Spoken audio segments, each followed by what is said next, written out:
And I now will give the floor to the representative of Pakistan. Thank you, Madam President. We thank the United States and other organizers for today's ARIA Formula meeting. We appreciate the insightful remarks by the briefers.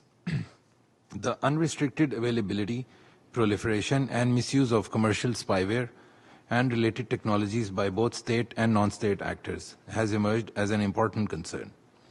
We are deeply alarmed over the unregulated military applications of cyberspace, covert information operations, exploitation of software and hardware vulnerabilities. The militarization of cyberspace, the development of offensive cyber capabilities by states, and the unchecked military applications of new and emerging technologies are all contributing to these concerns. In the absence of a global regulatory framework to ensure the responsible use of cyberspace, these developments pose grave risk to international stability. We have witnessed firsthand the dangers posed by such technology when hostile actors were found using spyware tools to target our citizens, public figures, and state entities.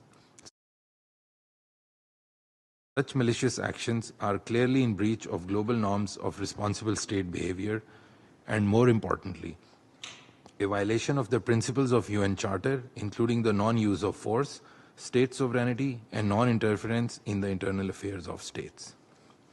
While the existing international law applies to cyberspace,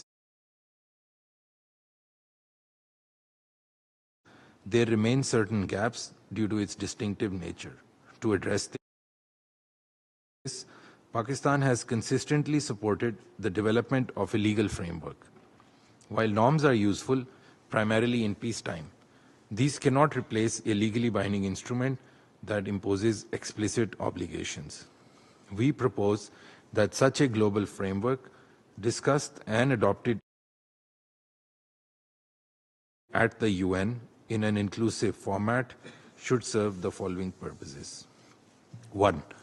Prohibit ICT activity damaging critical infrastructure, insertion of harmful hidden functions and vulnerabilities, and compromising supply chain security of ICT products. Second, establish a regulatory mechanism to ensure prevention of surveillance technology, including spywares for malicious use. Third, strengthen international cooperation for equitable access to technology for peaceful purposes and enhance capacity building. Fourth, formulate agreed mechanisms to address common challenges in areas such as resolving the conundrum of attribution and ensuring safe cross-border data exchange. And fifth, consider CBMs in cybersecurity for promoting regional and international peace, security, and stability, reducing the potential for misunderstandings and conflict. Madam President, Pakistan is committed to fostering international dialogue and cooperation in developing regulations and safeguards for a secure and stable digital environment for all nations to realize sustainable development.